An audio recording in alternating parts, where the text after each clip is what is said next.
Peace and love. Wake up, wake up, wake up, wake up, wake up, wake up. Peace and love. Peace and love podcast. Peace and love podcast. Peace and love podcast. Peace and love. Niggas. Negus. What is the language of origin? Straight from Ethiopia. What is the definition? Definition, royalty, king royalty. Negus.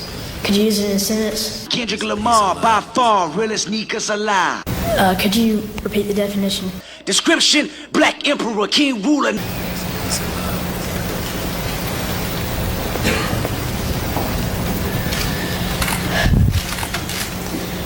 Negus. N-E-G-U-S, Negus.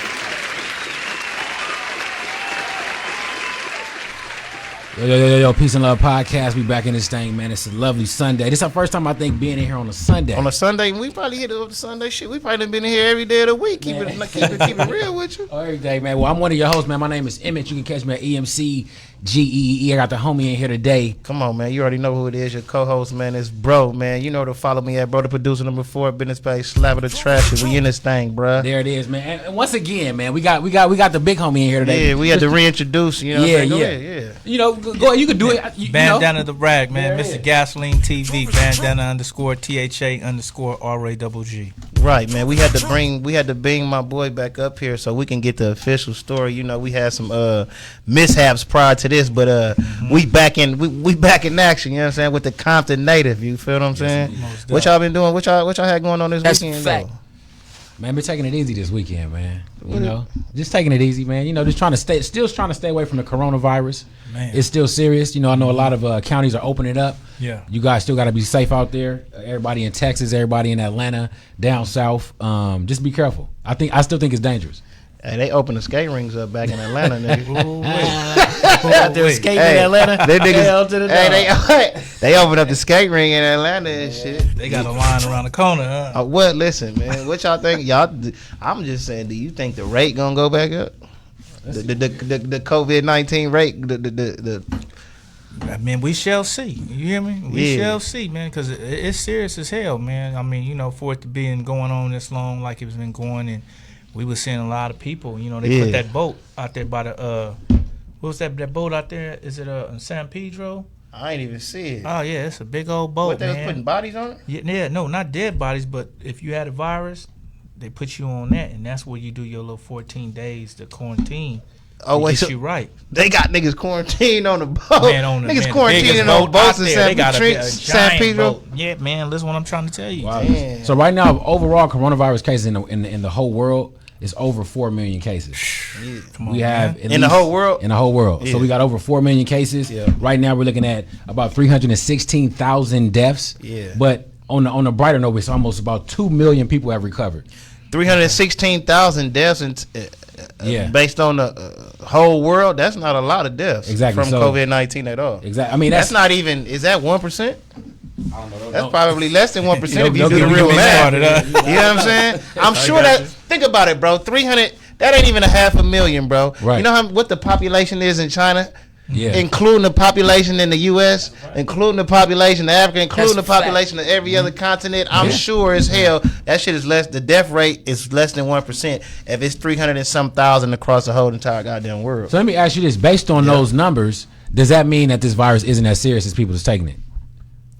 I mean, I think any virus is serious. Nobody because you can die from it. You know what I'm saying? But the numbers I feel like are a little bit fluffed up. I got you. You know what I'm saying? What do you think about that? I think it's exaggerated. What I do.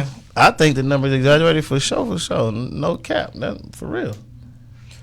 Well, you know, me, only thing I could say about it, man, I just take this shit serious. You know what I mean? Yeah. Shit, we ain't got to what we trying to get to yet to go out like that. So you feel what I'm saying? But Absolutely. I just take precaution. You know what I'm saying? Yeah. Take precaution. But it's funny though. Everywhere you go, you see everybody with their mask on. Everybody Twilight Zone or something. You ain't never seen. You feel me? You ain't never seen nobody, man.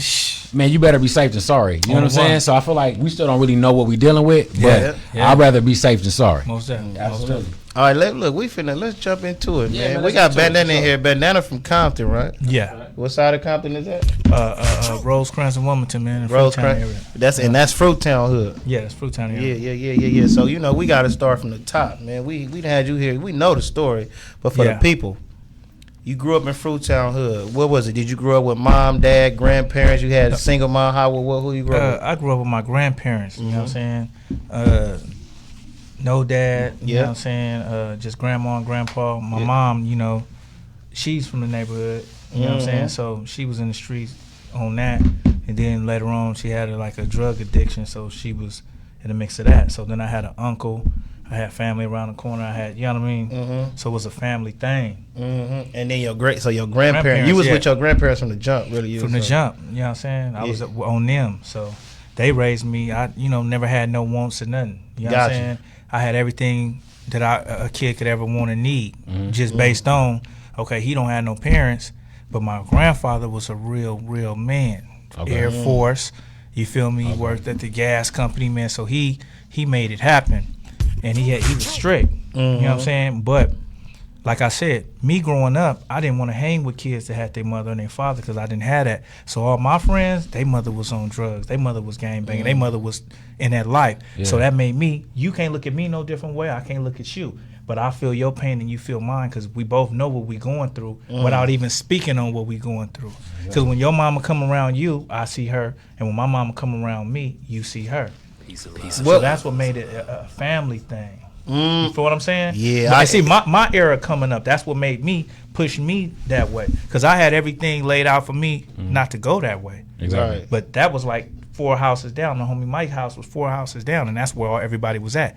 And Mike was young.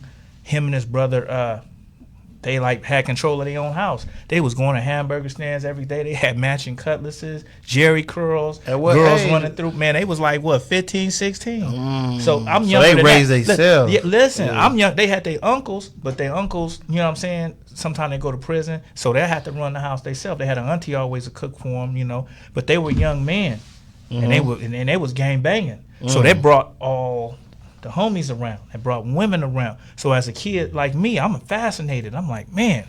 But to see them young, having money, and they had their personality.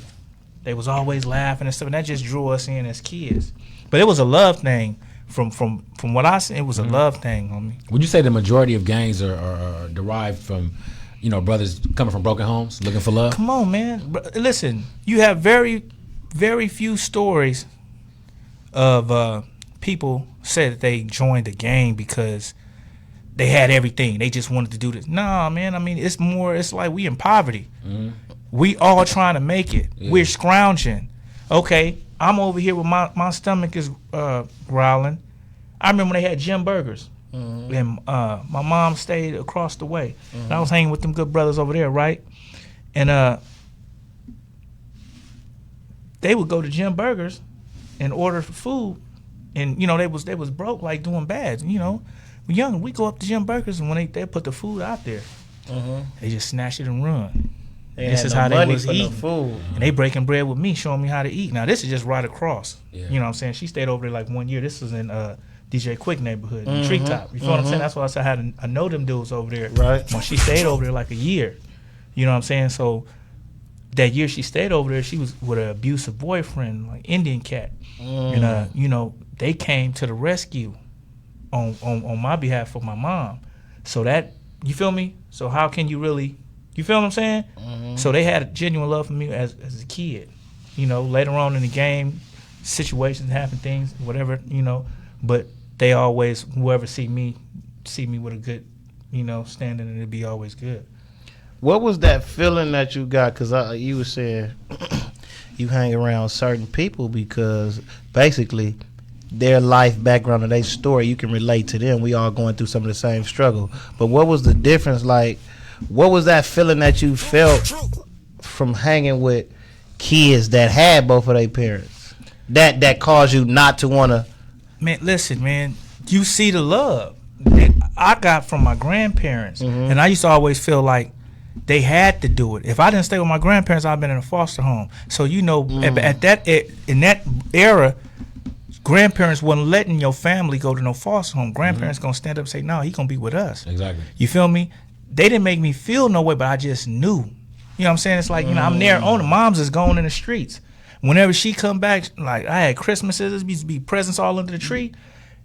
Right before Christmas, when I wake up for Christmas, everything gone. Moms then came and got all the presents. I wake up crying on Christmas. So grandparents had to go back and get it again. So I was going through some real internal shit. That's why, like today, me and my mother relationship, I love her, but so much didn't happen. We get back on good terms, and she'll do something else, and that bring everything she did again, because it never stopped. That type of stuff never stopped. You know what I'm saying? So, you know, like I said, just growing up in that like that, homie, it was a lot on me. That was make me different. That's why I write deeper than the average artist, because I spent a lot of time alone. You feel me? I was the only child. There wasn't no brothers and sisters in the house with me. It was just me and my grandparents. No other cousins, no other grandkids. No, it was me in that house. You feel what I'm saying? So my songs are deep. When I got into music, I was in my own little world. I had to deal with that shit. That, you know, it was compressed. At what age did you just say, okay, I'm gonna just start? What age did you decide to just whatever you gonna join the gang, whatever hood you from? See, in middle school, it started in middle school. Like when I was at Davis, I can remember, like yesterday, I was going to play basketball with the homie Tito. I had a homie named Tito who used to play for the Houston Rockets, and me and him used to play every morning. And I seen the homie Mike and I seen the homie Lil Man. They came early that morning, and they had got into it with some guys on the blue side, and it was a physical thing. And when they was leaving, they shook my hand. They said, "Oh, what's up, Lil SWAT?" And they laughed because they were up there on some street stuff, and then I'm walking up on basketball, and they seen me and greeted me. And from that day forward, the Crips that they had an altercation with, they's like, he from Fruit Town. They put that on me. I was a good dude. I was a cool dude. I just lived there. All my family was from there. So if something happened to me, the way people respond, you would think, like, man, he got to be from there. But really, I was a good dude that they all just looked out for. Like, you know what I'm saying? They wanted to see me do better than them based on, okay, his grandparents raising me. That's the homie. You know what I'm saying? I learned a lot in that yard. Seeing different things go on. I'm glad that I was able to be around and to see that. So that just groomed me as the years went up and up. Once I got to Centennial, that was it. You know what I'm saying? I'm walking with little OT Kev, and when you get off the school, we at the school bus stop on Rosecrans in Wilmington. We shooting dice before the bus come. We had OG homies pulling up on Dayton, shooting dice with us. It was like, man, it was family. Let me ask you this. It was family, homie. Moving forward, like we got the backstory, we got the history. Okay, being in LA now, right? We know we understand the politics. We're not gonna speak on things directly. Is there a way that black men in LA, right? Is there a way that just we all from the city, Compton, Watts, Inglewood, all that? How do we spread the message? Is there a way we can get outside of whatever hood you from? You just a black man first. Like, is there a way we can get on that page? Is that possible? Now, man, I mean, I'm gonna tell you, like, see, in my era, you was able to do that because I was doing that. I don't know. I feel like gangbanging was different in your era. No, but listen, I feel like dudes might be more acceptable to it now. Back in the 90s, they wasn't trying to hear that. No, man, listen.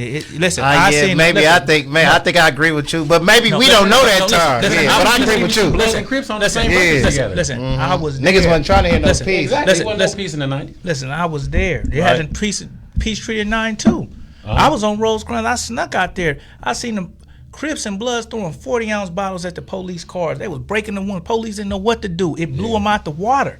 Motherfuckers was jumping in cars, flying this way. They had red rats together. No, listen, these were some serious dudes. These wasn't this like, you know, you know what I'm saying? Yeah. These niggas had Jerry curls, perms. They was serious niggas. That's real serious business. It wasn't no plaything. You feel me? Yeah. But like I said, I used to be on Rosecrans, and certain homies used to see me like, hey man, what are you doing up here, man? We up there? I'd be up there with my boy J. Rule. I'd be up there with different. They be like, man, who got him? Man, nah, man, he go home, man. So it was love. It was protection. So the hood protects you if you know what I'm saying, before you get all the way swallowed up. So you saying it's in certain hoods now. Let's say in your same hood now, if there's a young cat that's around there, they won't do that now. They won't say, "Hey, you need to get away. You need to go home." They not gonna say that to him. I'm gonna say, for me, looking at how things go this era, you know, I'm not too familiar with a lot of all of the young dudes or whatever, but I just know how this generation go. They all, you know, like soldiers. Like, you feel me? They not trying to fall in line with nobody. The young generation right now, from what I see, you go to the YouTube videos, you go through your own history and look at the activity that they have going on. It's not no chill. Look at the music. You don't see no youngsters coming with chill videos, riding in the car, just rapping and rolling and cruising. All the videos got 100 niggas with them throwing it up, shit on the wall, graffiti, showing guns. But you could say that's always existed. No, but listen what I'm saying. Not to this extent. Well, somebody told me this. They said you got a point, because Banging on Wax was the gang banging shit. But then you had, we had everything else that we listened to. I ain't even gonna lie. Snoop was a Crip, but it wasn't. Snoop wasn't. He wasn't super murder, Cripped out, nothing. Snoop wasn't talking about.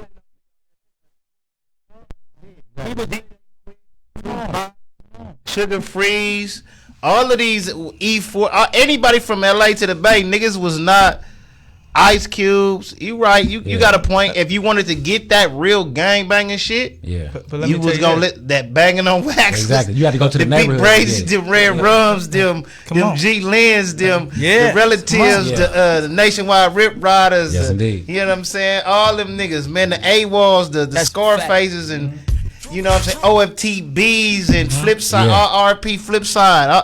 That's where you got it from. So you right, it was more of a balance. It was balance, homie. This is what I said about the music thing right now. They don't have no substance. Even though you heard DJ Quick told you where he was from, he had songs like Summer Breeze, Blowing in the Wind. It took your mind off of where he was from. That's what you're saying. You feel what I'm saying? It was like, man, this boy hard. He kicking that shit. But you know what? Now, that goes to vulnerability. Like, DJ Quick could come out and you ain't got to be a gangster 24/7. Gangsters go to parties too. They like women too. That's why he had these different records. But now you're saying these dudes are just gangsters on every single record. Exactly. It's Even when Dr. Dre, even when Dr. Dre came out with the Chronic, it ain't nothing but a G thing, baby. Come on, man, that was cool. He sung that. Listen, he sung that. Right. You feel me? He could have said it hard and just been. These days, these kids when they rap, they just throwing a tantrum. That's all they doing, and that's all I'm hearing. So if you get another young dude that's growing up and you trying to reach him mentally to save him, and you not talking with his language, you don't got him. You ain't got his attention. You feel me? So that's you why you gotta talk to them like that to get their attention. No, I feel that the people that they look up to that's doing that. Oh, that's who got their attention. Needs to reach them. Oh, you see what I'm saying? You have to reach them. Let me ask you this, because you grew up in the time back in the day. We know what side of the tracks that you come from, and DJ Quick was on the opposite side. Yeah. Right now, growing up, I don't know when whatever riff each side have now. Was it always an issue playing DJ Quick on your side of the track? Man, my OG homie B-Bob was on the back of DJ Quick album cover in the Lowrider. So when did that issue start then? Man, it sometime back in the day, man. It was a while back. You know, I don't want to go too deep on all of that type of stuff. Like I said, I ain't no gang leader or nothing. I say that for the dudes that's out there. You know what I'm saying? And again, we'll say that. We feel me? I ain't no gang leader. Y'all ain't speaking for all of that. I don't want to go too deep in that. But I'm gonna say this. I just had to know it because you played. How was it back then playing DJ? Let me say this. DJ Quick have a video, had my homies in the video, so he had support. It was supporting. It was supporting. And he used to come to Gonzales Park for picnics. Me as a kid trying to do music, I looked up to do. So when I seen him, he had his burgundy sweatshirt with his burgundy Reeboks, his logo on and shit. I'm like, damn, you know what I'm saying? That's DJ Quick. Album finna come out and shit. You know what I'm saying? That was. Listen, man, I'm telling you, man. Listen, it was crazy because different occasions. I done been in the neighborhood and he came up in a limo, stretch limo. Sugar Free had them all, they all jumped out and me hanging and I'm shooting dice and DJ Quick, it's like, damn. Man, but one thing I'm gonna tell you, no, hold on. I'm gonna tell you one thing he did one day. It fucked me up. It threw me Quick? off as a youngster. Uh-huh. Yeah, what? my boy. He shot me down, and he didn't know. He didn't know, like, cause all my homies knew I rap. They knew I tried to get down, so we was right there. And so he came on to the dead end. He had the Stretch Limo, and they was I don't know if it was Sugar Free new album. It was one of the new albums, and they was all together. And I was waiting, cause everybody, you know, when he come around, everybody. No, he been in around for a while, so everybody have a dialogue with him. Yep. So I was just waiting on a special time to catch him by himself, so I can approach him, and he can kind of feel the energy, vibe, or maybe ask me to rap, and I can kick something for him. Yeah. And I caught him. I caught him right on time, homie. And I said, "What's up, Quick?" He said, "What's up, man?" I said, "Nothing, man. I'm just trying to be like you." He said, "Man, I'm just doing music, man. Just doing music." And the way he did it, it's like he shined me on. I'm like, you don't even give me a chance to tell. That's what I do. You feel what I'm saying? And as a youngster, it kind of rubbed me the wrong way. So then everybody was like, "Man, did you talk to Quick?" I'm like, "Nah, man. It discouraged me a little bit." What age was that? Shit, I was about 17, maybe 17. Do you feel like No, wasn't. Did he feel like you was trying to press him or something? Like, No, I mean the environment. See, it in wa- that you said time, he was timing. in the hood. He was on a hot street that was cracking. Oh, I see We what you're saying. all hanging out. It's nighttime. Oh, I see. You know what I'm saying? I'm Right. looking at it now. I could look at it like he was just on his guard. Like Yeah. a car could stop at the corner and start letting off. Like Yeah, I'm over here. You feel what I'm saying? But me looking up to you, I'm like, man, this is my chance. Matter of fact, I don't even want to say 17. I want to say probably 16. Probably 16 because I was young and it bothered me. You know what I'm saying? But then later on, I started doing I did a album with a cat up north in the Bay Area. I brought him down here, whatever, and we had Red Rum in the video. T. Rogers was Red Rack. So I was like one of the first dudes that started the videos. We had Rosecrans 387 T-shirts. You feel what I'm saying? That was going hard. What song? What video was that? This Tell was, the people. I'm sure it's still on YouTube. It's called it was called Dead Wrong, but it was a previous work, you know. So they seen that, and I was like one of the first dudes doing that. I had another song called Gunplay. You know, I'm on the dead end. I got cats with me. I got, you know what I'm saying? Yeah, you really gang So I was banging. and that was the start. And see, I don't, that was the start to this stuff. So now when I see everybody what they doing, I'm like, damn, I remember. Yeah. That was an intro for me. I did Bang Bang City, and that was I did Bang Bang City. It had a few people in it, but not. I showed different spots, like OG Cats. I'm coming out the store, whoever was right there. Yeah. It was me by myself. I showed the Avalon Swap Meet. But I looked from that, and then my music grew. From that, I went to self-preservation. So much stuff happened. I seen so much. From that point to that point, it But made you me had start some talking. song. You had other stuff, but in between there, because I remember just before you had some other stuff too before the Made America situation too. Oh yeah. You talking about On Your Head album? That was what the Gunplay was on the On Your Head album. Then I did Burgundy Van music. It's on with a there, cat and named you had another. I remember seeing Burgundy Van music, right? I don't know, but I remember seeing a video, bro. Like you had a video. I don't know if y'all was in the backyard or in the garage, but you had a bunch of niggas in the back. Yeah, It was a let's video That's that's- Gunplay. That's That what was the name. Gunplay. Was that a garage or yeah, something? Rosecrans All right. Monday through Sunday. Yeah, that was on that. And that album was Yeah. called On Your Head. All right. So I understand. I remember. I understand when they. What year was that? On Your Head album came in. That was man. Don't even get 08, I know, listen, let me 09? tell you, my first group album was K5 and the Bottom Feeder. That was 99. So On Your Head and all that shit came way after that. I want to say 2000 something. Yeah, it gotta be. It had. It was. 2000 I think it was after 05. Yeah, probably 05, 06. Or what you think? Would you say 07? Possibly could be Got 07. you, know 'cause what I I'm saying? remember. Matter of fact, you can go on the phone. Let me ask you this, man. You gave us a classic, and we're gonna wrap up soon, man. But you gave us a classic. Hearing this, being from Compton, Troy being from the East Side itself, we look up to these rap legends. You know what I'm saying? You've been around. You gave us a classic DJ Quick story. You done probably rubbed shoulders with Cube, and you done seen all these cats before. You know what I'm saying? What's your most classic West Coast story? Whether involving just something that's very memorable. You know what I'm saying in your mind from the West Coast. Okay, well, shit. I remember one story. It was a cat, Mako Capone. Mako Capone. Yeah, Mako Capone. He had a studio, Factor House Records. Mako Capone, where that nigga from? He from LA? Yeah, he from LA. He from LA. He from Compton, not LA. He from Compton. Compton, all right. Yeah, he had MC8 signed to him. I know MC8. Yeah, no, he had him Factor House. He had Okay. Lil Reese, MC8. He had he didn't sign us. We was supposed to sign. We was getting all that today. We was got the contracts and all that stuff ready, but for somehow we didn't go all the way through with it. But what was the name of y'all group? It was me, Bandana, Revenge, the head honchos. Okay. Y'all was a head honcho. We was the head honchos. It was and two of y'all? It was like a Wu-Tang of us. See, Damn. See, that's when I was saying, when Spider-Lope and Revenge. Mm-hmm. Revenge brought me to Spider-Lope.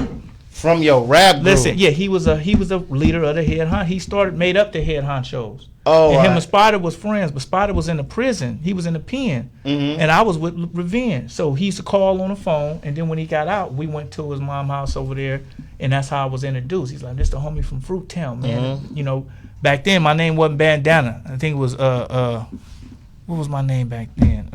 Tremendous or some shit, man. I had a few. Hey.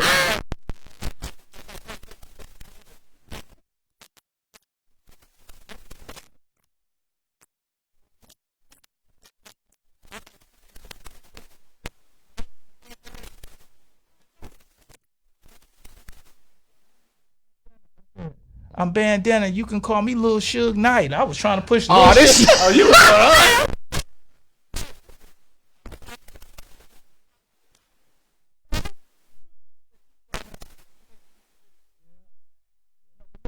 So Nigga, Bone, you know, he was a Crip and he was doing his thing. So What Bone? Bone from Spooktown. All right. And he was Mako, I mean, and he had Reese from Bounty Hunter. He had me over there. Then there was another cat named Wait, what Reese you talking about? RP Reese? RP Reese. Yeah, he had RP Reese. Reese over Yeah. there. He had Devo from Linwood and Hood. Okay. And then he had MC8. So I think I seen was. So let me tell you, at Mako's studio, it had blue dice, all blue pit bulls. He was doing his thing. You know, when you came to his studio, you knew you was in the Crip house. You know what I'm saying? But he had love. So because Lil Reese was damn near like staying there. So whenever I go over there, Reese be there, and it was a cat from Treetop. I think Menace.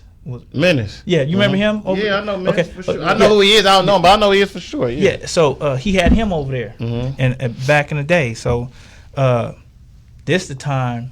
So I went to the store, and I came back. Now you know. Wait, you and Menace from the same neighborhood? Yeah, me and Menace, but it was another cat named Menace was from Treetop. I don't know if he called himself something else. Oh, this is a different Menace. You're not talking about the Menace from your neighborhood. Not talking about him. Oh, yeah. I don't know if he put something else in front of his Menace. The other one? Oh, the other one. Okay. Yeah, I don't remember that far back, but I know he was from Treetop, and he was named. He had Menace tied to his name, right? Way back in the day. So, Major Factor had all of us there at that studio. It was just really gangster shit, like you know what I'm saying, pit bulls, dice games, endo, weed smoking. Yeah, all kind of shit. He had a stripper pole, and on certain days, the little bras come through. Oh man, it was really cracking. Yeah. But let me tell you, MC8 and RBX. Daz came through there, so it ain't no telling who was gonna fall in there. So my memorable moment was when Game came with Big Face. I went to the store, Okay. and when I came back, they like Game back there. I'm like Game back there, so I come to the back. What year was this? This is before he started cracking? 2000 something. No. This is when before. Because Gang started cracking when we was in high school. No, Nigga. this is when he was on that. When he came back from JT, his shit was just finna pop. With JT Drake. Bigger Figure, the one really. brought Okay. him I up. just But listen, seen some. Yeah, All listen. right. So he just. I was watching Smoke a Lot Radio. Shout out to Go ahead though. Yeah. So he just came back from doing that out there. So everybody knew he just got to deal with Dre and all of that. That's before his album came. So he fell through there with Big Face Hunt. They had big bright red hoodies on. So when I see him shake his hand or whatnot, and it just, you know what I'm saying? It was a good moment for me because it's like I said, at that studio, you didn't know who was going to be in there. Yeah. You feel me? I brought Killer Kane from Black Market Records. I brought OG Homicide from Oak Park. Remember the Get In and Get Out, Get What You Came For. He was on Master P compilations and all of that. Okay. Yeah, you feel me? That's so my shit. yeah, so that was exactly that was a real No memorable Limit moment. Soul. A memorable moment. Let me double back, cause you said you said you how you was explaining how you met Spider Lord. Well, how did that situation go left with you and Spider Lord? Peace With how it went left, it just, man, let me say, it was when I came out with I came out with a album called Burgundy Van Music. It was with a cat named AWAX out of Pittsburgh, California. Okay. Right? So when we did it, he's from Elm Street, Seattle. So, you know, Elm Street, Compton in my neighborhood, and at the time they was really tied in. So when we got together, it was like Fruittown and Elm Street. You know what I'm saying? So we was doing our stuff, and then he had Marley Marl from Meadowview, Do It Moving from Meadowview, Baby Bandit from San Diego. So it was just like our roster. Meadowview, Sacramento. Yeah, and then right. San Diego. So our roster was just Bloods under his label. So when Who label? Under AWAX's label. AWAX. Okay. So when we be on Sickness and when we promote our music or whatever, some dude that was promoting for Spider Loc, the way he used to push his music was like funk. We put our new album come out, and whoever this dude was, he would diss, call us these type of names and this and that, you know, to say that word and all that. So it was an internet thing. So the first, I didn't just jump to no bullshit. I shouted out about 6 or 7 reputable dudes from his hood, like, hey man, I know Wooty Wooty Woot, man. Hey homie, you know. Was like, this prior to you meeting him or after you knowing him? No, this after I known him. After you've known him. But see, when I met him, it was him and Revenge. They signed to SIBO.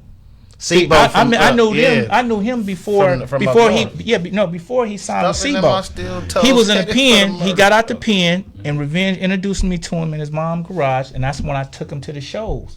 That's why in that interview I was saying I took you to the shows because his brother Six Caprice, the hydraulics head was blew out. So I took him to the shows. I knew him. We didn't have no bad interaction. My family used to make beats, Relentless. So he was doing beats for them in Long Beach. You know what I'm saying? So once Revenge had went to jail, and he went to G Unit.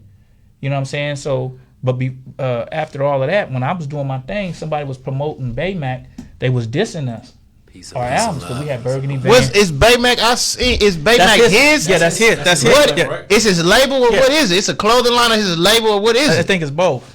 All right, But you know, so when he did that, I was actually, you know, the dude said that I said the names of the people I knew, trying to diffuse the stuff, because I got a lot of Bay Area dudes. They like, hey, what's up with these dudes, man? They saying this and saying that. Who are these dudes? And they didn't say it to me. They said it to Marley Marl, and then they were saying something under me. So when they said, once I seen my name was attached to me, hold on, I got the name and reputable dudes. Like, you know what I'm saying? You can ask these dudes. I know these dudes, man. They ain't never been nothing like that. So long story short, I'm at Rosecrans. I'm on Rosecrans in Wilmington. I got a 96 SS with the stick in the floor on the rim, with the slap, man. Come on, with the slap up. Bleed. No. Listen.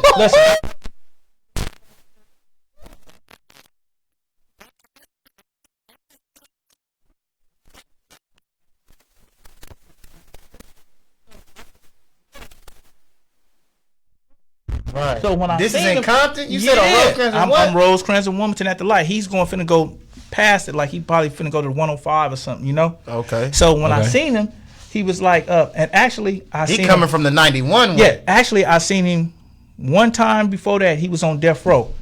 My kid's that nigga mother was on a death row. Yeah, my kid's mother for a minute. My kid's mother, his baby mama stayed with my baby mama. So when she was moving out, he came to get the TV. That's how I knew that was, you know. So then he started talking to me. He's like, I'm on death row, man. Let me get your line, like I could plug you. And it was like that. Right. So it wasn't no thing with him. Right. So anyway, I see him at the light. He said, hey, man, you know what I'm saying? What's up, man? I said, what's up? So we talking from the car. He said, hey, man, I heard you. I said, hold on, man. Your boy was putting wooty wooty whoop. He said, man, he gave me his phone number. And I think I gave him mine. Or he gave me his number. I texted him. So he had mine. And, you know, I just played it as if, let me see how he react with me. I ain't finna just be chasing him down. I want to see how he gonna Yeah, holler at me? people hit you up. Yeah, Yeah, you feel me? And he never did. So I said, man, well, I'm gonna just leave it alone, just leave it at it's cool. Mm-hmm. So then it's a new artist, Snoopy Badass. You know what I'm saying? And From he's a Compton, right? good friend of mine. So he's doing his thing, and he had a little situation where he was fighting or whatever. And I said, you know, do a reaction basically. I'm like, man, he went in there and took 4 fades, man. I said, man, he did some real shit. I said, man, he went in there. Win, lose, or draw, you handled you went in there. So I said that on the Instagram or whatever, just doing a reaction. You know how everybody react to certain things, and I was speaking on what I seen, and you know what I'm saying, I ain't speak on it. I said, man, he had heart. If you ask me, any man that show up for something like that, he got heart. And that was that. He came left field. Oh man, you taking up for that Buster and Wooty was just saying some disrespectful stuff. Like, hold on, man, you just took a picture with this man. A couple of weeks ago, y'all on a picture, you shaking his hand. So you had the opportunity to attach his name out of your situation. Where I come in at, you feel me? This is just you using your way. You know, my little stuff I got going on, start making some noise, and he's like, okay, I'm gonna try to cut him down like this. But when you did that, it was a reaction to that. You said what you said, then I just came with the real, and then. It was that, you feel me? Why you think he jumped in for? Did he have a issue with you prior to even speak on it, or was it just?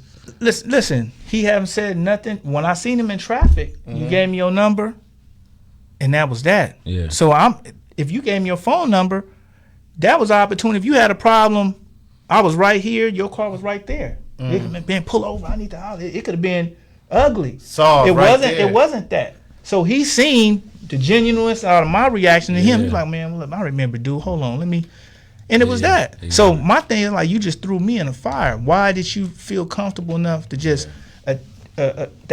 He's a man. Just like I got an Instagram, he has an Instagram. Why you could get at him? Why you put me in it? So like, are you open to sitting down with him now, or is that a done Is it deal? squashed at all, or I ain't seen him or nothing. So I haven't said nothing to him. He ain't said nothing to me. So I'm not looking for him. I'm not, you know what I'm saying, worried about it and all that. So you feel me? I don't know though, but you know how these streets be. When you think something is like this, it can be that. But I got people over there, mutual people over there. So if it was that, it could be a sit down or something. But I ain't did nothing to him. He ain't did nothing to me. He opened his mouth about me. I opened my mouth about him. Not saying his gang. He not saying my gang. This was me talking to him. Him talking to me. So it sounds like it's a situation that y'all can squash that. Man, listen. Yeah. He's a black man. I'm a black man. I'm doing what I'm doing, and we both doing the same thing. That's the crazy part. And shout out to Spider Loc, man, because he got a cool little, his platform and everything. Yeah, and the thing is, like, a lot of stuff he said, I don't disagree with everything he be on. Sometimes he be on the mic, so it just tripped me out the way things was handled. It didn't have to go like that. I wish I could have been the bridge that could have had him kill that noise with the homie, like. Hold on, man. Wait a minute, man. That dude stand for this. You stand for that, man. We supposed to stand together in these times.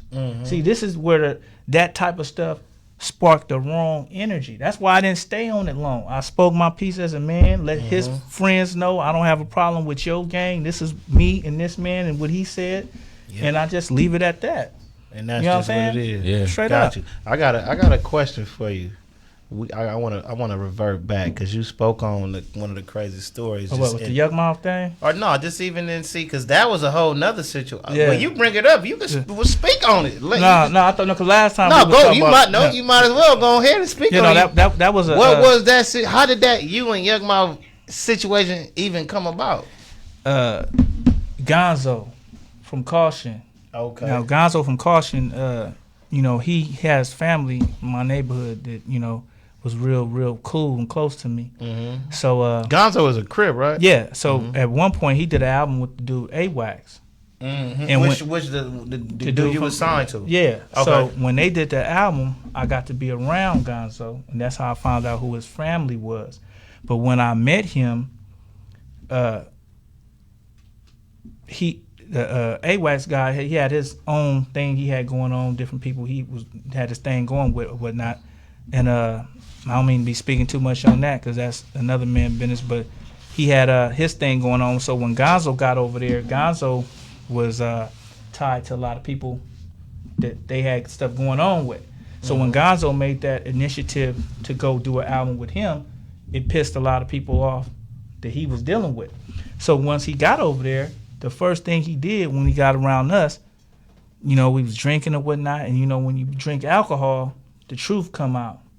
And he was, Yukmouth slept with his baby mama. This Gonzoe speaking. Yeah, hey man, listen, it came up. It's gangsters. We all gangsters hanging around drinking. Listen, man, he broke this shit down. Listen, homie. Hey, listen, homie, he broke this shit down. Listen. Go ahead, because I want people to know why I took the initiative to do that. You feel me? Yeah. I seen a man hurt. His actions. You don't know us from a can of paint like that, and you're just hanging around us. And once we got drunk, man, he just started letting out that shit, and it fucked all of us up. We all was looking like, damn, man, you did that. He said, and it hurted him. Yeah. So when him and Yukmouth had a disagreement, Yukmouth got on a podcast. He said, "I'm more than a Crip than you, cuz. I'm more than blood." He was just mixing the game and laughing with it, And see, a lot of in the Bay, they don't understand this red and blue stuff down here. They always be laughing like, "What's wrong with y'all down there, man? Y'all be really shooting each other behind colors." Right. So when he did it, I knew he was making a mockery of the stuff down here. And I said, "Man, hold on. When you was beefing with Game, Gonzoe came to your aid, and you had his partners." So wait. Yeah. This Gonzoe situation with Yukmouth is prior to. So wait, Yukmouth and Gonzoe was boys? They was signed. Yukmouth signed Gonzoe. He was part of the regime with Tech Nine and all that. So remember when he was beefing with Game, he had the song "Breathe" with Gonzoe. And he said, and he had the fake dog with Game and shit. And Game had on, he had on pink or something. Listen, and that was a serious situation. So Gonzoe stuck his chest out and put his stamp on what you had going on, and you was hanging with his partners. You feel me? So now that you got into it with him, you feel like he don't got the hood support. So now you can run through him like this. Hold on, man. Hold on. So Gonzoe feels some type of way because Yukmouth smacked his baby mama. Exactly. So listen. So when Yukmouth got into it with him, listen to this. Yukmouth got into it with him. No, the story, ladies. Don't fuck the homies, okay? Don't do it. So listen. When Yukmouth did his thing about Gonzoe, he said, "That's why I fucked your baby mama, nigga. I'm more of a Crip than you, cuz." So that's why I said something. I said, "Damn." Whoa, hey, you got a child by this woman. Listen, I remember when ladies, y'all don't understand the damage that you can cause, man. Ladies, don't have sex with your homies, man. Don't do it. It brought me back to when Gonzoe was drinking and how he told us that from the rip. Damn. So I was like, man, hold on, man. This dude is making a mockery of gang banging, and he talking about he slept with this dude, baby mama. But this dude was frontlining for you when you was beefing with Game. Nobody else in the regime stood up and was on some street shit with you. Right. But you feel he ain't got the support or this or this. So and I'm just on my West Coast shit, and then my homeboy, that's Gonzoe family. Okay. So I said, man, hold on. So I did a whole little thing sitting in my car. It got 55,000 views. Oh, I just started pinpointing shit because I was out there. I done been around Yukmouth. I was at the parks and different stuff, and I did a diss song. And the song, it said it's called In and Out. The name of the diss song called In and Out? Yeah, it had Yukmouth? Yeah, it had Yukmouth with an In and Out hat on, like he working at In and Out. Oh, yeah, it was crazy. He got a nigga flipping cheese. Hey, look. Hey, look. So Yukmouth just said some real shit though. I fuck with listen. I don't have no problem with nobody. I fuck with Let me say this. Shout out to them too. I want to get to what he was talking about because he's talking about some real shit. Now listen, even though we had that, now my boy Coolio the Underdog out of Thiz Entertainment, Mac Dre label. He put Yukmouth. Yeah, he put Yukmouth on the phone. Like say, hold on, this Bandana my boy. Hold on, y'all gotta. But wait, you didn't never say you got into it because you felt like your boy Gonzoe felt some type of way. And then he turned out did some cornball stuff. At the end of the day, I stuck my neck out for a nigga that turned into a little old sucker, man. So I was like, man, hey, but I can take that because how I spoke and when I came. If you look at the interview, Yukmouth didn't like because it came left field. Cause he was crushing Gonzoe, man. He was doing them cause Gonzoe was doing that live stuff first. Then Yukmouth said, okay, if he's doing that, making all this noise doing that, I'm finna crush him and take his spotlight, and that's when he started doing it. He started it from Gonzoe. So once he started attacking Gonzoe, he did about 3. Boy, that motherfucker was going up. He had the whole world laughing at Gonzoe, man. And Gonzoe, I called him, and this is what made me say something. When I called him, man, it sounded like he came from a funeral, homie. He was sad, homie. And this, man, that boy was sad, homie. When he was talking, man, nigga, it sounded like I was talking to a nigga that just got hit, nigga with a 30. So you mean to tell me this man had 30 years? The girl slam that gavel down, give a nigga 500 years, your whole soul is broken. That's how that nigga sound broken, homie. I said, "What's up, man?" Listen, ladies, ladies, don't do it, bruh. People that want that type of attention from the internet, and once they getting it and it's good, and then when something go wrong and the people not feeling you, it break people. I don't give a fuck. That can't break me. The whole internet can say, "Fuck, man, he ain't shit." That shit ain't finna break me. I'm gonna come back saying what I'm gonna say.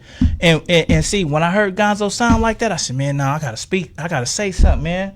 You know, I gotta respond to this dude to stop this dude, because this dude could be suicidal. Cause that's your boy. And this dude could be suicidal. Wait a minute, hold up. This dude sound like he was finna off himself, man. Shit, nigga, I saved a life. Ladies, wait a minute. Hold on, man. Now, I'm a lifesaver.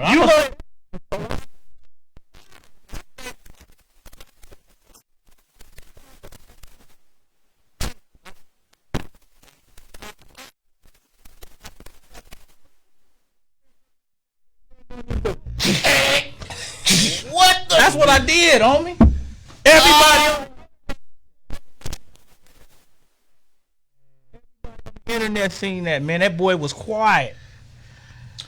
And you jumped in, and then did Yukmouth dish you back?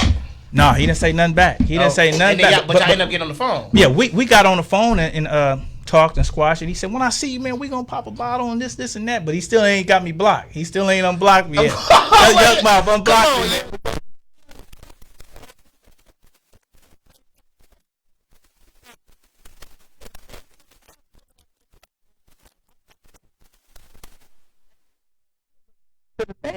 The man was sounding so bad, and then it was the thing Yukmouth was saying, "You slept on my couch, you bum ass nigga. I brought you this." He said so much shit, and Gonzoe was the man. He was saying all this. He was getting all the good publicity. But when Yukmouth came with that internal shit that he knew, it fucked him up. And then he said, "That's why I slept with your baby mama." Oh, when he said that, he said it powerful, homie. That's what I'm trying to tell you. And right then and there, Gonzoe had ready to take him until I called. Ladies, don't do it. Hold on, man. That nigga had oxygen. Switching tone just a second, man. Just speaking on, we're gonna wrap up real soon, man. But I just want to talk about, speaking on Yukmouth. Yukmouth made a post earlier this week, man, when we saw the brother Aubrey. What's the cat name? Ahmed, that was jogging, that got killed by the white boys in Georgia. Yeah. Yukmouth made a post, and it kind of got some people upset down in Atlanta. He made a post talking about, you know, the civil injustices that happen to black folks in the South. Yeah. Now, when stuff happened to us in L.A. or New York, when stuff happened to black folks in the city, it's a response. We gonna stick our chests out. It's a response. The police know what's happening. Yeah, we saw a situation with the police yesterday at Jesse Owens Park. Yeah, and they were sticking their chests out. Yeah. So it's just a little different. Like, our response to the police, authority, and different. It's just a little different in L.A. and in New York. We've seen them kind of stick their chests out. But every time we see somebody happen from the brother who was selling. We could go down the list, man. Trayvon Martin, the brother who was selling the stuff outside of the liquor store in Louisiana. The cigarettes. That was Louisiana. That was what was it? That was New York. That was New York. That was in the South. In the South. I thought it was New York. We were selling the cigarettes. Maybe I'm wrong. I'm not not selling sure. cigarettes. Okay, well, all the other examples that I have, and this brother that was running in Georgia, man. It seems as though when things happen to black folks in the South, black folks don't got nothing to say about it. Like, it seemed like the rappers would get at each other. Yeah, but they it's won't. all tough guy, but the rappers won't say nothing to the white boys in the South. It seems like in the South, I'm gonna say this. I ain't in the South. I got a lot of family in the South. I got a lot of family in Texas. You know, I feel like the South is a part of me. But it seems like, and I could be wrong, but it seems like black folks in the South, they still are somewhat afraid of white folks. Yeah, they afraid to say, fuck, we not doing this. Listen, they afraid to revote. It seems like, it's like, yo, nothing happens to the white. Zimmerman still walking around somewhere. Listen, when they posted that video clip, when I posted the clip, I found out it was 2 months ago. I said, 2 months ago? I said, this shit should have been already on fire soon as it happened. And that's what tripped me out. I said, I don't want to see another video from them dudes talking gang, showing them guns, throwing up no signs. Man, you look at any video from a cat from the South, it's so hurting many another guns. black man, and we fact. getting shot down out there. And I seen, listen, all them big artists, they said something 2 months later. They haven't said, now why you didn't speak when it happened? Like, what is it? Like when Lil Wayne did his interview, he said, I haven't been around I haven't experienced racism. You from the South. You from Louisiana. You mean you ain't, hold on. Hold on. You seen something, but I understand you got a fan base and you don't want to do this. But see, that's where you got to come in with the real leadership. I can't sell my own race out just for this over here. I got to be real. You feel me? Now, I'm not finna do this and do that. You feel what I'm saying? Yeah. But I got gotta to be condoning violence. I'm not saying to be an ass, but I got to be real. I've experienced. Listen, that's how you feel. But I've experienced. Can we all this. agree? I'm sorry, we Being don't from condone LA, can violence. we agree that looking at the news everywhere else, white folks do what they want to do in the South, and don't nothing happen to them? Listen, I was just out here on Rosemead. I'm not gonna speak on it because it's the news, man. I can't jump out the window because I'm not down there every day to know. Based on what we see, every time we see some shit based about on the what South, the news and what I do here and how it's portrayed in the media or even just on social media, you see XXX Tentacion get robbed and they kill him. You might see this rapper get killed here or this rapper get robbed there, but then you see the guys that killed the Aubrey. What's his first name? Is it Ahmaud? Ahmaud Aubrey. They kill him and they still walk around. Then you see George Zimmerman walk around. So yeah, it gotta. Even all these police. And again, they gotta gotta stand your ground law that they run up under or down there. This is That's true. why ain't no black man standing their ground then? But listen, how come every time we hear about the stand your ground law, it's a black man? Because we don't never win. How we gonna win with that? Was that stand your ground law made for a black man? But I mean, goddamn! Every time I see the news, it's like scratch them or something, bro. Push the white boys or something. Listen, I agree with you. Goddamn! I feel you. When a nigga gonna double back? Because if it was a black man that did it on some hood shit, niggas would have been double back that same hour. They trooping, right? We trooping immediately. But when a white boy do something, niggas got their mouth shut. Nothing. Hey, listen, 2 months. On, man. We found out 2 months later. And let me tell you this. Whoever that guy was that filmed it, they bringing charges on him. And you know what they trying to do now? Because what they're doing is, what they're making a statement of saying is, he made a mistake. I don't know if he must have been white too. And he recorded it, right? So they're going to stick him with the time. So what they're doing is showing the South is, don't record this stuff. If you see some of this shit, you record it, you going to jail too. I think you know what I'm saying? That nigga was in on it, man. It was out. That happened 2 months ago. Nigga, you didn't hang up your phone and call 911. You got the whole entire footage. Nigga, don't play with me. Come on, man. But listen, all them rappers out there, they going at each other. They catching each other, beating each other up. They going to jail for shooting at each other, but they have yet used a platform. I was just watching, monitoring, saying, who's going to use their platform and say something? I didn't see much. I seen everybody from down here we started posting and posting and posting. And that's why it went viral like that. It went from down here. Because everybody down here was bothered because we don't live under that type of stuff down here. No, we don't. We don't get to see the type of racism let me tell you this. I jumped off the 60 freeway to get some gas, right? When I jumped off, they had what is that? It's something about the key. What is it? Something about the key. It's a program to where in Rosemead to where they let the homeless get vouchers to stay in Motel 6s so they won't be on the streets. Now, when I tell you, these white people had the whole street. They had signs. We don't want a program, a lock key. And listen, this was in Rosemead. I jumped off the freeway to get some gas to jump back on. And listen, when I seen it, I filmed it with my phone. I said, "Can you believe this shit right here?" Now the homeless been in the ghetto our whole life. This we all won. Yeah. You feel me? But when you go to their areas, they don't even want the homeless there. So you know they don't want no black person there. You know they don't want no Latino. Yeah, these was all these was all white people. Listen, they were congregating together. They all had signs. They were screaming that shit. They had motherfucking the bullhorn. And I got it on the film. I said, see this shit right here? I said, now this is the shit motherfuckers supposed to be standing up against. Look at this shit. These people, homeless people, are less privileged, man. They already going through enough. You think they're in Motel 6, so if you that bougie and go to another fucking hotel. Yeah. We going through an epidemic down here. You know what I'm saying? With this coronavirus and all of this stuff. So everybody, we supposed to be showing love for one another and helping one another in this crisis. When it's always a crisis, what they have, Blue Cross and all of this stuff. When they had the Hurricane Katrina down there, they sent that to help the people, put them in this and put them in that. Now these people are rallying up, talking about they spending the taxpayers' money to get these people the vouchers. She was screaming this shit on the board. I said, man, I can't believe this shit. They don't want the homeless to be in a motel. They would rather them in the streets while we're going through COVID-19 to catch the virus, to spread it to more people. Right. Why wouldn't you want them in a motel? That's a deep situation. I got a couple questions for you before we wrap it up. I want to double back real quick because you gave a story about one of the crazy stories just in the rap game. But I have to ask this, and I don't like touching on it, but I gotta know what you think. Just growing up in Compton, when you on your gangbanging tip, what was the craziest shit that you experienced that let you know that this gangbanging shit is official? The craziest story that you can talk about.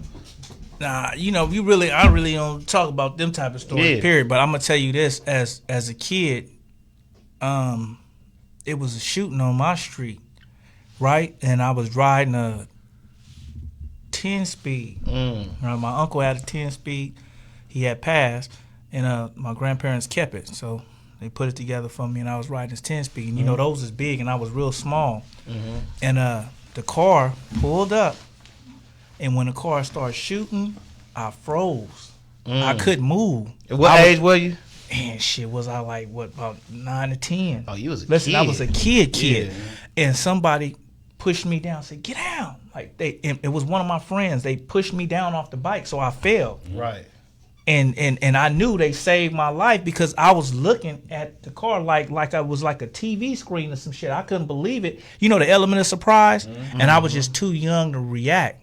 You feel what I'm saying? It caught me off guard. Yeah. And after all the shots went off and the car sped off, once I got up, I was, thank my friend, and my friend really was telling me, he said, man, you don't never do that, man, you get out. Yeah. They groomed me. You feel what I'm saying? Yeah. That was up close and personal. That was you say that was your first time experiencing That's my first time experience. I froze. Because it caught me off guard. I couldn't believe I seen the guns hanging out the window. I'm like, are they really? You know what I'm saying? I don't even, at 9, did you even understand what this really is? Like, what? Listen, he really finna take a soul right now. No, I didn't really, listen, it just, the way it happened, homie, like I said, it threw me off. And from that moment, I didn't want to feel like that again. I felt bad. I didn't like that feeling. I didn't like the way my homie had to push me down. Like, you feel me? I knew it was all out of love, but I wanted. You was a kid, yeah, but I felt weak or something. Yeah, but see, that made me on guard now. I know what to do now. See, therefore, I didn't know what to do. That's why I'm looking dead at the car, like, man, what are they doing? Shit, they finna start shooting. They start busting. So after that, I didn't want to be stuck again. So whenever I heard that, I got down now. Now I'm learning to, you feel what I'm saying? Do you think that has some influence as to why you actually started banging later on? Yeah, I mean, actually, I'm gonna tell you. I told you what started me. If I saw a drive-by, I would be like, nigga, I quit. Listen. What started? No, listen. That's it. No, listen. No, listen. Oh, this shit ain't for me. These niggas is sitting bullet. What started me was all of the Crips at the school at Davis. They thought I was from. No, that was middle school. Junior high. Middle school, 6th grade. They thought I was from Fruittown when they seen. Remember, I told you my homeboys had an altercation. Right. They shook my hand. Labeled you. They shook my hand and said, "What's up, little Sawad?" Yes, and they was leaving. And when the dudes that they just was fighting, they see you shaking their hand too. So that was like he one of them, and it started right then and there. With that, all of that, with you going through all of this stuff, bro. just even from you transition from on some gangster rap shit to conscious. Exactly Reality rap, I'm gonna say that. Exactly, right. Now, and then with the work that you've been doing lately within the community, you went from that to beefing with Yukmouth. You had an issue with whatever happened. What the fuck did Gonzoe do? With me? Yeah. He just didn't keep it real, man. The dude said, you know, he tried to get me to. He said he was gonna have me come out there with him. He was gonna show me how to do the podcast, this and that, and then he would call me. He would call me about different stuff. Oh, Messy Marvin, and say, "Look, man, Stuff that I ain't trying to be a part of that. Mm-hmm. I'm trying to get myself together on this. I didn't do this for you to help me, but you volunteered, saying you was gonna do this and do that. Right. So I'm just holding you up on your word on what you're doing, because this is what I'm trying to do. What I did for you is, as a man from Southern California, this dude, I'd have been in the Bay. I felt it was up to me to do that because I'd been out there. My first deal was in '99. I was in Sacramento. I've been in San Francisco. I've been in Oakland, and I know them dudes. They don't do that with the gang stuff. They don't like gang banging down there. Right. So for you to be living down here and laughing, I'm more than a Crip than you, cuz the way he said it. Now wait a minute. Now you can't never say that, not being from the Bay Area. Right. Now if you was from down here, that's like if I'm down here, and I'm a blood, I'm a Pyru, and I go up there, and I'm into it with him, and I say, nigga, you never from the mob, right? And the way I do it with the effects, it's like, wait a minute, is he making fun of us out here, man? Right. Somebody from down there gonna chime in quick, like, wait a minute, and that's all that was. And when you said you slept with the dude, baby mama, when I met him, he was broke down about that. You feel what I'm saying? And it was like, you really took advantage of a man. And when I talked to other rappers, they didn't like it. I ain't gonna put their name out there. They said, man, we glad you said something, because we was finna say something. We didn't like that shit. So in other words, after you stuck your neck out for Gonzoe didn't keep it 100. Nah, he didn't keep it 100. Okay. He didn't keep it 100. So after all of this, man, you had from streets to rap issues. It's not even real beef. You know, just issues and everything, and with like the work that you're doing now with the conscious rap, even just speaking on your social media, bro.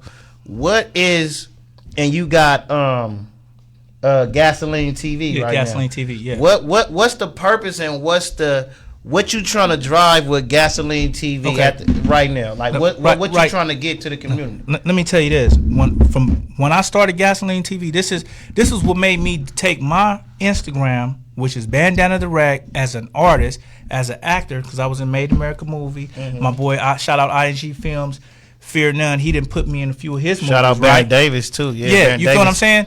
So shout out Skip Townsend too. After the and shout out Melly Mill, man. Yeah, after Nipsey Hussle situation, right? I know the problem down here. See, I've been in that Bay Area. I see how them brothers help each other. If you got talent, man, them dudes put their money behind you. They have a rap van. They help you press up your album. They're going to put you in the studio. Down here, we don't give each other the opportunity. Right. So when Nipsey Hussle passed, it was like, okay, this rap, Southern California rap, going to even get 10 times harder to make it. Because once we had somebody that had the light and they was going to open doors and helping other people make it, he put me on his album. He put a skit on his album, right? On Nipsey album. Yeah, that was your skit from Made in America. From Made in America. Okay. Listen. And what Nipsey, tell the people that don't know what Nipsey album was that?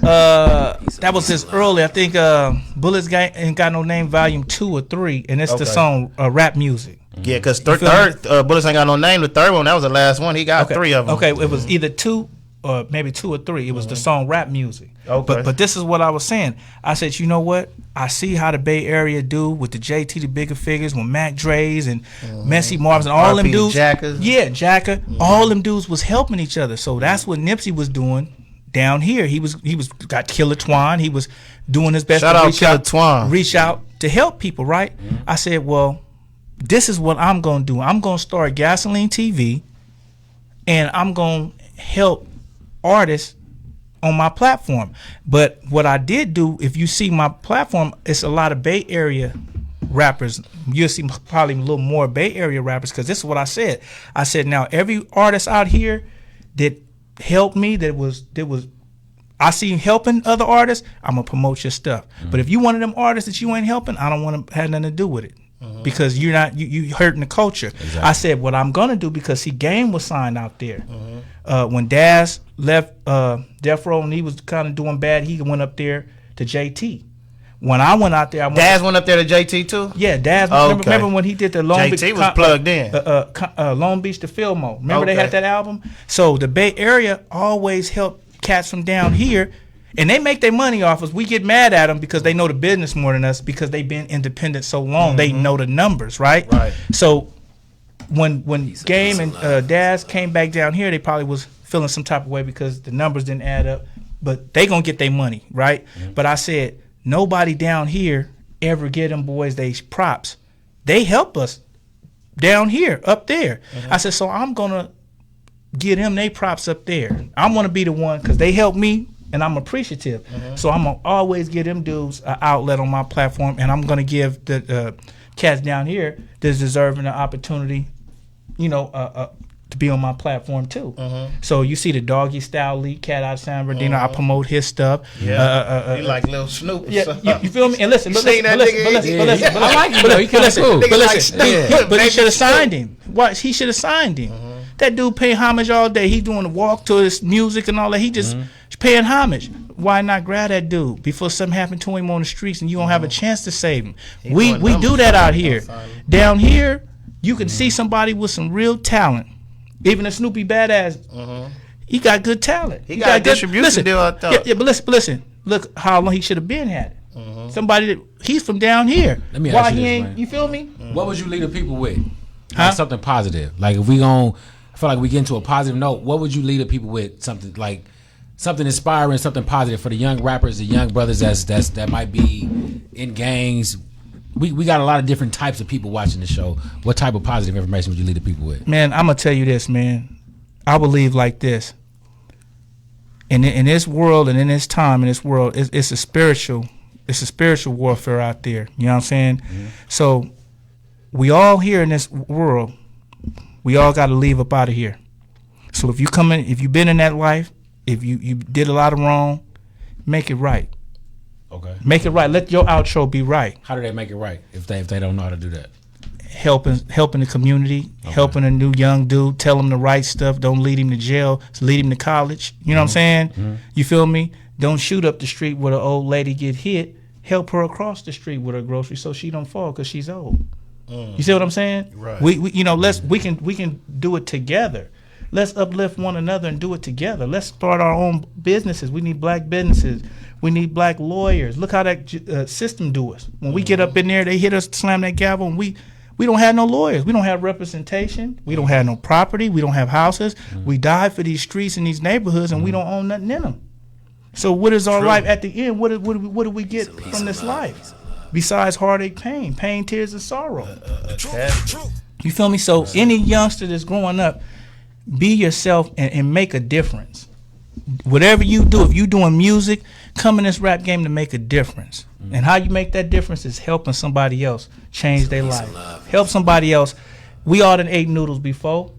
It ain't a good thing when you eat them over and over again. Don't you want something else? Right. Well, get an opportunity for somebody to eat something else. You do that, and then he's gonna do that. Then she's gonna do that, and start the right train. Because we already done been on the wrong one. What you say to the kids that's coming up that say, hey, you know what? Nobody never gave me a pork chop off their plate, so I'm going to give the next man one. Well, How do you encourage them to switch that mindset to looking out for the next man? Because they felt like nobody ever looked out for them. That's true. But we all done been there. You feel me? That's why I say it's a spiritual warfare. You got to have it in your heart. It ain't going to be in everybody's heart. Sometimes you're going to have to live and go through things to change your heart.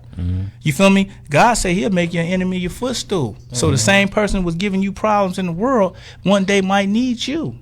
See, this stuff, we don't control all this. You feel what I'm saying? So if you put good energy out there, in the end you get good energy. But you got to change. If you put bad energy out there and you change it, and you change that bad energy to good energy, then you have a chance of at life at the end of the road. You see what I'm saying? But if you're doing all dirt, it ain't no hope. Listen, man. Listen, the streets are undefeated. I ain't seen one man That's beat them motherfucking 100% streets. fact. The streets are undefeated. I ain't seen no king of the streets that had the crown forever. They They either had the crown and they passed, and they had to pass that crown to somebody else because you can't keep it forever. Yeah. Well, we don't need the crown as black men. We don't want that crown. We done had it so long. You know what we want? We want deeds to a house. We want our own business title. We want title to our own business. You know what I'm saying? We want the key to the gate to open up because this is our spot. We need mechanic shops. We need hamburger stands. We need security companies. We need trucking companies of our own. You feel what I'm saying? Because everybody else is doing it. Everybody else. Chinese people come here, they get their own business. Russian people come here, they get their own business. Hispanics are here, and they get their own business. They seen what they had to do. So, you know what I'm saying? So I don't knock them because they seen what they had to do. They said, look, if we don't look out for each other, ain't nobody else going to do it. And that's what I want for my people. But my people don't see that. They get on my page and say, oh, he's showing favoritism. He's saying this, he's saying that. But what did you see before this incident happened? Have you read my posts? Have you read any of my posts? That what I got want to say, black men is life? Did you see that? You must don't know me. Because that's what we do. The first thing, anything we can say to point a finger at another brother, we quick to do that. But some people out here won't change for the better. If there's anything I could do to make it change for the better, I would. But I'm not no shot caller. I can't change the streets. I can't do this and do that. All I can do is say what I would like to see, happen. And hope what I say is spark the right energy in the person that can change it. And they do it. Absolutely. I want somebody to hear me and say, that young brother right, man, we should do that. I don't want the power and the glory for it.